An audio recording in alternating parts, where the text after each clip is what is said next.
আমার সকল বন্ধুদেরকে জানাই রথযাত্রার প্রীতি ও শুভেচ্ছা। আশা করছি তোমরা সবাই ভালো আছো, সুস্থ আছো। আমরাও সবাই মোটামুটি ভালোই আছি। আমার চ্যানেল জিপি ব্লগে তোমাদের সবাইকে আরও একবার ওয়েলকাম আর অনেক অনেক ভালোবাসা। আজ হচ্ছে শুক্রবার আর এখন বাজে সকাল 8টা। তো আজকে রথের দিনে কি করছি পুরো ভিডিওটার সঙ্গে থেকেও, আশা করছি তোমাদের ভালো লাগবে।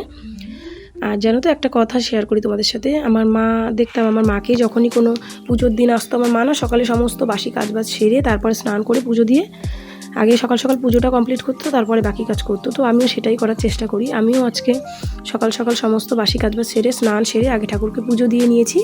তারপরে এই যে শাড়িতে পার বসাচ্ছি আর মেয়েকে পড়াচ্ছি। তো আমি শাড়িটা যখনই একটা দিক তো মেশিনে টানি, সেটা তো ওই ঘরে টানি, তোমরা দেখেছো। বাদ বাকিটা এরকম খাটের উপর ছড়িয়ে করতেই না আমার বেশ সুবিধা হয়। যাই হোক, শাড়িতে পার বসিয়ে চলে এসেছি রান্নাঘরে। দেখো এই যে জানলাটা দেখছো আমাদের সিঁড়ির ঘরের, ওই জানলাটা দিয়ে এখানে বৃষ্টির ঝাড় ঢুকে কালকে প্রচুর জল এসেছিলো, রান্নাঘরে মেঝেতেও জল পড়েছিল। এমনকি ওই জানলা দিয়ে সিঁড়িতে জল পড়েছিল, আর সিঁড়িতে জলগুলো মানে ছিটে ছিটে উঠেই এই যে ফ্রিজের নিচের দিকে দেখো লেগেছিলো। এগুলো সমস্ত পরিষ্কার করবো, আগে রান্নাটা বসিয়ে নিই। তার মধ্যেই দেখছি আমার শাশুড়ি মা চলে এসছে, আর মা যা যা খাবার নিয়ে এসছে দেখো, ওর ঠাম্মি খাবার নিয়ে এসছে আর ও ঘুচিয়ে রাখছে, দেখছো। তো যাই হোক, ওদিকে রান্না বসিয়ে দিয়ে আমি চলে এসেছি এই ফ্রিজটাকে পরিষ্কার করতে। তো আমি ভাবলাম যে মানে পরিষ্কার যখন করতেই হবে, তো পুরো সব কিছু নামিয়ে একবারে ঝেড়ে মুছে পুরো ভালো করেই পরিষ্কার করা যাক আর কি। তো আগে না ফ্রিজটা আমার ঘরেই ছিল, আমার আগের ব্লগ যারা দেখেছো, আগের ভিডিও যারা দেখেছো, আগে আমার ফ্রিজটা ঘরেই ছিল। এখন এই রান্নাঘরটা কাজ করার পরে ফ্রিজটাকে এই যে আমার ঘর দিয়ে ঢুকতেই সিঁড়ির কর্নারে অল্প একটু জায়গা আছে, তো ওই জায়গাটা বেকার পড়েছিল, কাজে লাগছিল না, তাই আর কি ফ্রিজটাকে ওখানেই রাখা হয়েছে এখন। তো ওখানে রাখার জন্য অনেকেই মনে করে যে সিঁড়ি দিয়ে উঠতে নামতে কোনো প্রবলেম হয় নাকি। না, আমাদের এখানে সিঁড়ি দিয়ে উঠতে নামতে কোনোই প্রবলেম হয় না, তো ভালোভাবেই পাশ দিয়ে ওঠা যায়। তবে প্রথম কয়েকদিন একটু আমাদেরও অসুবিধা হয়েছিল। আসলে কি বলতো, ঘরেও তো খুব বেশি জায়গা তা তো নয়, ঘরে যদি পরে ভবিষ্যতে আলমারি টালমারি নেওয়া হয়, তাই আর কি মানে ভবিষ্যতের কথা ভেবেই ফ্রিজটাকে এখানে পুরোপুরি রেখে দেওয়া হয়েছে। দেখো মুছতে মুছতে এই যে দেখো, এটা আমার মেয়ের ফটো, মেয়েকে দেখাচ্ছি যে দেখতো মানা এটাকে। ও বলছে এ দুটোই তো আমি।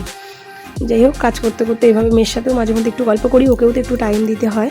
ফ্রিজ পরিষ্কার করে চলে এসেছি। দেখো রান্নাবান্না কমপ্লিট, রান্নাঘর গোছানো কমপ্লিট। কী রান্না করেছি দেখো, বেগুন ভাজা, এদিকে রয়েছে ভাত, আর এখানে দেখো রয়েছে একটা নিরামিষ তরকারি, ওই ডাঁটা, কুমড়ো, আলু, কাঁঠালের আঁটি সব কিছু দিয়ে ধনেপাতা দিয়ে একটা নিরামিষ তরকারি করেছি। আর এখানে করেছি দেখো সয়াবিন আলুর তরকারি। আজ তো নিরামিষ পুরোপুরি। আর এই যে দেখো এদিকে আম আর লেবু রেখেছি, এটা খাওয়ার আগেই কেটে নেবো। খেতে বসে আমার মেয়ের আবদার দেখো, আজ হচ্ছে ওর ঠাম্মি ওকে খাইয়ে দিতে হবে। ঠাম্মির ভাত বাড়া রয়েছে ওদিকে, কিন্তু আগে ওকে খাইয়ে দিতে হবে। যাই হোক, ঠাম্মি আগে ওকে খাইয়ে দিয়ে তারপরে আমরা একটু দুপুরে শুয়েছিলাম সবাই। তারপরে দেখো এখন দুজনে মিলে চললো পিপি বাড়িতে, ওর পিসি বাড়ির ওখানে রাস্তাতে রথ নিয়ে যাওয়া হয় রাস্তার সামনে দিয়ে, তো সেখানেই যাচ্ছে। আর এই যে দেখো বিকালবেলা ওই যে বললাম না, ওর পিসি বাড়ির ওখানে যে রাস্তা দিয়ে রথটা আসে আর কি, তো এই রথটাই আমাদের এখানে দেখো। রথটা ছোটোখাটোর মধ্যে কিন্তু খুব সুন্দর হয়েছিল সাজানোটা, আর প্রচুর ভিড় হয়েছিল। যাই হোক, বিকালে তো আমি বেরোইনি, তোমাদের দাদাভাই বেরিয়েছিল।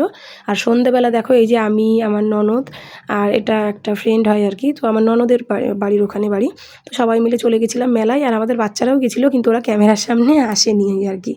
তো মেলায় চলে এসে দেখছি, আমরা আসার অনেক পরেই এসছে রথ। তারপরে মেলায় যখন এসছি, মেলায় কেনাকাটি তো বুঝতেই পারছো, আমার ভাগনা এদিকে বাছাবাছি করছে কোনটা নেবে, মানে দোকানে এসে খুঁজছে কোনটা নেবে। আর দেখো আমার মেয়ে, আমার ভাগনা, ছোটো ভাগনা দুজনে মিলে বাবলস নিয়ে খেলা করছে। মানে রথের মেলায় বাচ্চাদের এই আনন্দটা, এটাই তো আর কি। তাই বলে শুধু কি বাচ্চারাই আনন্দ করবে, আমরা মেলায় এসেছি কি শুধু চলে যাবো নাকি মেলা দিয়ে। তো আমিও এই যে দেখো, এই দোকানটায় প্রচুর ভিড়, ভাবছিলাম ঢুকবো কি ঢুকবো না। তো তারপরে একটু ভিড় ঠেলে ঠেলে সামনের দিকে এগিয়েই গেলাম। কি আছে চলো দোকানটায়। দেখো এই যে আমরা মেয়েরা এই যে কানের কসমেটিকের জিনিস দেখলে তো আর নিজেদেরকে সামলাতে পারি না, তো আমিও চলে এসেছি এই দোকানে। কিন্তু এসে দেখছি প্রচুর ভিড়, তাই আর কি এই দোকানে আর বেশিক্ষণ না দাঁড়িয়ে চলে এসেছি দেখো একটা ব্যাগের দোকানে। আর এসেই একটা ব্যাগ পছন্দ করেছি। তো আমার ননদকে জিজ্ঞাসা করছি যে দেখো বোন, এটা নেব। এই যে তারপরে ওকে জিজ্ঞাসা করে আমিও ভাবলাম যে বেশি বাছাবাছি করে লাভ নেই, প্রচুর গরম লাগছিলো, এমনকি হালকা ঝিরিঝিরি বৃষ্টিও পড়ছিল। এটা চেনগুলো সব ঠিকঠাক আছে কিনা দেখে তারপরে ফাইনালি এটাই নিয়ে নিলাম। আর আমি হয়তো ভয়েস আজকে খুব স্পিডে দেওয়া হয়ে যাচ্ছে, যাই হোক তোমরা একটু ম্যানেজ করে নিও। তারপরে চলে এসেছি দেখো বাজারের মধ্যে ফলের দোকানে, যেহেতু কাল বিপত্তারিণী পুজো, তো তাই কাল আমি পুজো করছি, বিপত্তারিণী ব্রত করছি, তাই আর কি বাজারে চলে এসেছি ফল নিতে। আর এসে আমি কনফিউজ হয়ে গেছি, মানে এতগুলো ফল রয়েছে, তারপরেও ভাবছি যে 13 রকমের ফল কী আর নেবো, কোনোটাই যেন খুঁজে পাচ্ছি না 13 রকমের ফল। যাই হোক, বেছে বেছে তো 13 রকমের ফল নিলাম, আর যা না পেলাম দোকানদার আমাকে ম্যানেজ করে দিয়ে দিল। আর বাড়ি যাওয়ার পথে দেখো একটু জিলিপি নিয়ে নিচ্ছি, রথের মেলা বলে কথা, জিলিপি না নিলে হয়। তো যাই হোক, এই ছিল আজকে ভিডিও। কেমন লাগলো অবশ্যই জানিও, ভালো লাগলে চ্যানেলটাকে লাইক সাবস্ক্রাইব করে দিও।